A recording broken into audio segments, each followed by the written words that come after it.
नमस्कार दोस्तों, मैं ज्ञानलाल मालवी आपके अपने जीकेम टेक्निकल चैनल में आपका बहुत बहुत स्वागत करता हूं गाइस। आई होप आप सब लोग अच्छे होंगे। यदि आप मेरे चैनल को पहली बार विजिट कर रहे होंगे तो मेरे चैनल को सब्सक्राइब कर दीजिएगा, जिससे फ्यूचर में आने वाली वीडियो की जानकारी आपको पल पल मिलते रहें।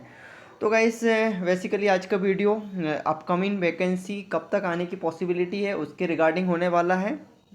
तो सबसे पहले तो हम प्रीवियस की जो रिक्रूटमेंट निकाला गया था उस पर हम थोड़ा फोकस डालेंगे, तो जिससे आप लोगों को एक आइडिया लग जाएगा कि अपकमिंग वैकेंसी में कितनी पोस्टें आने की पॉसिबिलिटी है और कौन कौन सी ट्रेड से ये पद निकाल सकते हैं। तो अभी आप लोग देख सकते हैं प्रीवियस का नोटिफिकेशन है जो मध्य प्रदेश कर्मचारी चयन मंडल भोपाल का है। इसमें रिक्रूटमेंट निकाला गया था तकनीकी शिक्षा कौशल विकास एवं रोजगार विभाग के अंतर्गत आईटीआई में जो ट्रेनिंग देते हैं, जिसे टीओ कहा जाता है, ट्रेनिंग ऑफिसर। वहाँ से रिक्रूटमेंट निकाला था 2024 में, आप लोग यहाँ पे देख सकते हो। और यहाँ पर देखा जाए तो उस समय आवेदन पत्र भरने की प्रारंभिक तिथि 9/8/2024 रखा गया था, और आवेदन पत्र भरने की अंतिम तिथि देखा जाए तो 23/8/2024 रखा गया था। 14 से 15 दिन का टाइम दिया गया था उस टाइम। और परीक्षा आप लोग देख सकते हैं 30/9/2024 से प्रारंभ हो चुके थे। ये दिया हुआ 2024 का, और ये 2024 का है गाइस। और 2024 में जो रिक्रूटमेंट निकाला गया था टोटल 450 पोस्टों पे रिक्रूटमेंट निकाला गया था, जिसमें से यूआर के लिए 131 रखा गया, 131 पोस्टें थी, ईडब्ल्यूएस के लिए 40, और एससी 71 और एसटी की 89, और 119 पोस्ट जो है ओबीसी के लिए निकाला गया था उस टाइम। तो इस बार भी पॉसिबिलिटी है कि 400 से 500 वैकेंसी आ सकती है। अभी हम देखेंगे, आप लोगों को मैं बताने वाला हूँ कितनी पोस्टें आ सकती हैं। आप लोग यहाँ देख सकते हैं पोस्ट कोड। यहाँ पर टोटल 12 पोस्ट पे ये रिक्रूटमेंट निकाला गया था, पोस्ट कोड 1। और यहाँ पर आप लोग देख सकते हो पोस्ट कोड 12। तो 2024 में टोटल 12 पोस्टों से 12 जो ट्रेड है वहाँ से 450 पोस्टें निकाला गया था। 12 ट्रेड, टोटल 12 ट्रेड से रिक्रूटमेंट निकाला गया था 2024 में। और गाइस, आप लोग सिलेबस देख सकते हैं 2024 में सिलेबस क्या रखा गया था। 75 क्वेश्चन आपके टेक्निकल से रिलेटेड आए थे उस समय, और 25 क्वेश्चन नॉन टेक्निकल से। तो इस बार भी आप लोगों का सिलेबस सेम रहने वाला है। इस बार भी जो भी ट्रेडें आएगी उसमें से 75 जो रहेगा उसी ट्रेड जो टेक्निकल के क्वेश्चन रहेंगे 75 क्वेश्चन रहेंगे, और 25 क्वेश्चन रहेगा वैज्ञानिक एवं गणित, सामान्य ज्ञान, तार्किक ज्ञान और बेसिक कंप्यूटर से 25 क्वेश्चन आएंगे। बाकी आपके क्वालिफिकेशन से 75 क्वेश्चन आने वाला है। 75:25 होने वाला है। इस बार भी सेम सिलेबस रहेगा आप लोगों का। इसके बाद में कैसे आप लोग देख सकते हैं यहाँ पे कौशल विकास का ये लेटर है। आप लोग यहाँ पर जब देखोगे, आप लोग देख सकते हैं यहाँ कौशल विकास संचालनालय के द्वारा ये जारी किया गया 12/9/2025 का ये लेटर है। यहाँ पर इम्पोर्टेंट चीज़ें आप लोग यहाँ पर देख सकते हैं कि एमपी में जो अभी बेचेज चल रही है, किस ट्रेड में कितनी पोस्टें वैकेंट है, तो ये जानकारी मांगा गया है। आप लोग यहाँ पर देख सकते हो, ये समस्त संयुक्त संचालक क्षेत्रीय कार्यालय कौशल विकास और सभी प्रचार के द्वारा संस्था प्रमुख के द्वारा ये जानकारी मांगी गई है। आप लोग यहाँ पर देख सकते हैं प्रशिक्षण अधिकारी के व्यवसायवार स्वीकृत स्वीकृत कार्यरत और रिक्त पदों की जानकारी मांगा गया है, और टोटल 2 दिन का टाइम दिया गया था। और ये पूरी जानकारी देना था संस्था प्रमुख जो है प्रिंसिपल को जानकारी देना था वो गूगल फॉर्म के द्वारा, कि कहाँ पर कितनी सीटें फिलअप है वर्तमान में और कितनी सीटें वैकेंट हैं।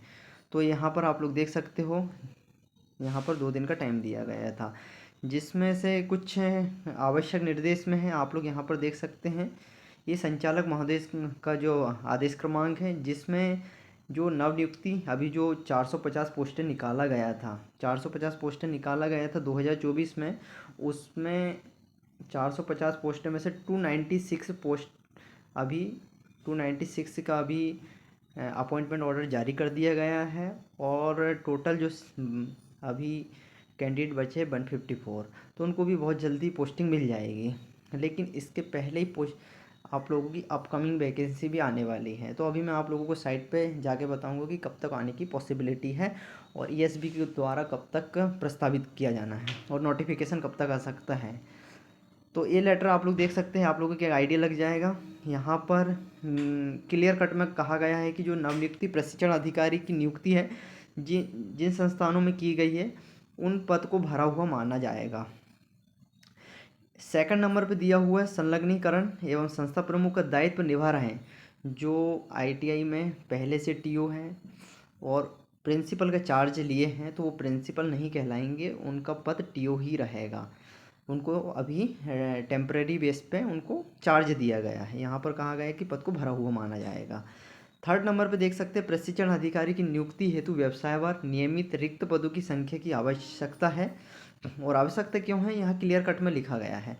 आवश्यकता इसलिए गाइस क्योंकि वैकेंसी आने वाली अपकमिंग टीओ की, और अतः नियमित कार्यरत प्रशिक्षण अधिकारी जानकारी ही कॉलम में दें। और यहाँ पर क्लियर कट में लिखा है, आप लोग यहाँ पर देख सकते हैं, जहाँ पर भी मेहमान प्रवक्ता काम कर रहे हैं उनकी जानकारी ना भरें। इसका मतलब है कि एमपी में जितने भी गेस्ट फैकल्टी काम कर रहे हैं, अप्रोक्सीमेटली देखा जाए तो 1000+ काम कर रहे हैं अभी एमपी में देखा जाए तो। जहाँ पर भी मेहमान प्रवक्ता काम कर रहे हैं इसका मतलब बाद में सीटें खाली हैं। यहाँ पर कहा गया है मेहमान प्रवक्ता की जानकारी ना भरें। तो आप लोग देख सकते हैं सीटें बहुत खाली हैं एमपी में, गेस्ट वैकेंट बहुत हैं। और जैसे मेहमान प्रवक्ताओं का 11 महीने का सेशन रहता है, उसके बाद निकाल दिया जाता है और इनका एक्सटेंड होता है मेहमान प्रवक्ताओं का। और फोर्थ पॉइंट में आप देख सकते हैं यदि किसी आईटीआई में कोई नया व्यवसाय प्रारंभ हुआ है तो उसकी भी जानकारी देना है। अब ये सीट है, आप लोग यहाँ पर देख सकते हैं, यहाँ पर क्रमांक, संस्था का नाम देना है, संचालित व्यवसाय, संचालित यूनिट की संख्या प्रोवाइड करना है, कार्यरत नियमित प्रशिक्षण अधिकारियों की संख्या देना है, रिक्त पदों की संख्या देना है कि कहाँ पर कितनी वैकेंट है। ये लेटर आप लोग देख सकते हैं यहाँ पे, ये लेटर जो है उप संचालक कौशल विकास के द्वारा जारी किया गया लेटर है। गूगल फॉर्म में जानकारी देना है। जैसे ही अभी सितंबर है तो सितंबर में जानकारी विभाग के पास चली जाएगी कि कहाँ पर कितनी सीटें वैकेंट हैं। उसके बाद में पॉसिबिलिटी ये बनती है कि अक्टूबर के एंड में या फिर नवंबर के स्टार्ट में आप जो परमानेंट टीओ हैं उनकी वैकेंसी नोटिफिकेशन पब्लिश किया जा सकता है। अभी मैं आप लोगों को साइट पे जाके बताऊंगा कि कब तक आने की संभावना है। तो इससे आप लोगों को समझ में आ गया कि ये जो रिक्त पदों की संख्या क्यों मांगा है, क्योंकि वैकेंसी आने वाली है परमानेंट टीओ की। तो अभी से आप लोग प्रिपरेशन स्टार्ट कर सकते हो।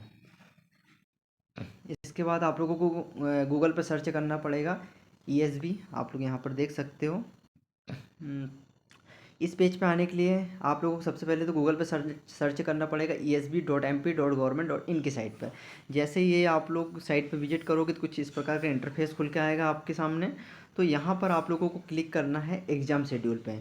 जैसे ही आप लोग एग्ज़ाम शेड्यूल पे क्लिक करोगे तो इस प्रकार का कुछ पेज खुल के आएगा आपके सामने। 2007 से लेकर के 2025 का पूरा डाटा आपके सामने खुल के आएगा, आप लोग यहाँ पे देख सकते हो। तो आप लोगों को 2025 का देखना है कि 2025 में शेड्यूल क्या क्या रखा गया है। जैसे ही आप नीचे स्क्रॉल करोगे तो नीचे स्क्रॉल में ये ईएसबी का शेड्यूल जारी किया गया था। तो यहाँ पर बहुत सी वैकेंसी निकालने की है। प्राथमिक शिक्षक का है, वर्ग 2 का है, उप समूह का है, तो आप लोग यहाँ पे देख सकते हैं। सहायक उप निरीक्षक का, प्रधान आरक्षक का है, वन रक्षक 6 जेल प्रहरी का है। तो इसमें आप लोगों को यहाँ पे आप लोग यहाँ पर देख सकते हो तकनीकी शिक्षा कौशल विकास एवं रोजगार विभाग के अंतर्गत जो आईटीआई में ट्रेनिंग देते हैं जिसे टीओ कहा जाता है, ट्रेनिंग ऑफिसर, अधिकारी के पदों की चयन परीक्षा कब होने वाली उसके रिगार्डिंग ये शेड्यूल में बताया गया है कि कब तक आने की पॉसिबिलिटी है। तो सबसे पहले तो जब आप लोग ऊपर ऊपर देखोगे तो यहाँ पर कुछ चीज़ें मिलेगी आप लोगों को, जिसमें आप लोग यहाँ पर देख सकते हैं परीक्षा पद का नाम और संभावित परीक्षा की संभावित जो कब तक संभावित परीक्षा वहाँ दिया हुआ है।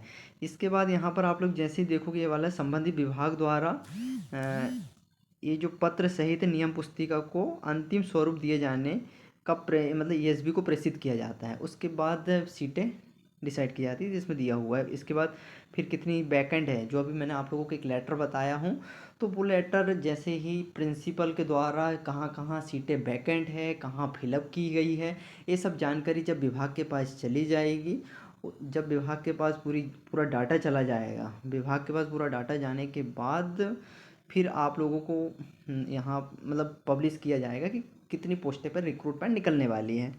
तो ये दिया हुआ है। तो और ये है संभावित परीक्षा परिणाम जारी करने का माह, ये दिया हुआ है। जब आप नीचे स्क्रॉल करोगे जब आप लोग नीचे स्क्रॉल करोगे तो ये दिया हुआ है ITI में प्रशिक्षण अधिकारी के पदों की चयन परीक्षा।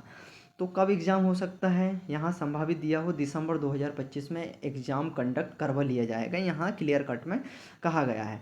इसके बाद में ESB को कब प्रेषित किया जाएगा, 24 अक्टूबर 2025 को प्रेषित करने का कहा गया है। इसके बाद यहाँ पर पद का अभी कुछ रोलकार नहीं है, क्योंकि अभी विभाग के पास अभी जानकारी नहीं है कि कितने पद वैकेंट हैं। जैसे ही वो लेटर जो गूगल शीट है उसमें प्रिंसिपल के द्वारा सब जानकारी फिलअप करके सेंड कर दी जाएगी।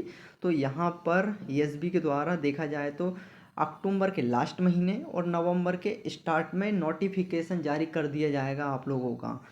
और इसके बाद में दिया हुआ है संभावित आप लोगों को एग्ज़ाम कब डिक्लेयर किया जाएगा, तो यहाँ पर दिया हुआ फरवरी 2026 में आप लोगों को एग्ज़ाम डिक्लेयर करने की संभावित डेट दिया गया है। तो आप लोग यहाँ से एक अंदाज़ा लगा सकते हो कि ITI की वैकेंसी कब तक आ सकती है। तो देखा जाए तो अभी जो है 400 से 500 पद पे 400 से 500 पद पे वैकेंसी आने की पॉसिबिलिटी है। पिछली बार 12 ट्रेड पे निकाला गया था, लेकिन कुछ कुछ ट्रेडों को मौका नहीं दिया गया था। तो पॉसिबिलिटी ये बनती है कि जो ट्रेड को मौका नहीं दिया गया था उन ट्रेड को भी इंक्लूड किया जाएगा। तो हो सकता है कि 15+ ट्रेड को भी मौका मिल सकता है, 15 से 20 ट्रेड से वैकेंसी आने की पॉसिबिलिटी है। और कब आने की पॉसिबिलिटी है, नोटिफिकेशन आएगा आप लोगों का अक्टूबर के एंड में और नवंबर के स्टार्ट में आने की बहुत बड़ी बिग पॉसिबिलिटी है, क्योंकि दिसंबर में यहाँ पर एग्ज़ाम कंडक्ट करवाने का कहा गया है। इसके बाद आप लोगों को अप्रोक्स देखा जाए तो पिछली बार 14 से 15 दिन का टाइम दिया गया था फॉर्म फिलअप के लिए। उसके बाद 1 महीने के अंदर में एग्ज़ाम कंडक्ट करवा लिया गया था। तो यहाँ पर शेड्यूल दिया गया है, यदि ESB अपने शेड्यूल के अकॉर्डिंग सही व्यवस्थित चलता है तो फरवरी में एग्ज़ाम आप लोगों का डिक्लेयर कर दिया जाएगा। ये चीज़ें थी गाइस, जैसी और अपडेट आती है तो मैं आप लोगों के सामने ज़रूर साझा करूँगा। आई थिंक आप लोगों को वीडियो पसंद आया होगा। वीडियो पसंद आए तो लाइक कीजिए, सब्सक्राइब करें और शेयर करें। Thank you for watching.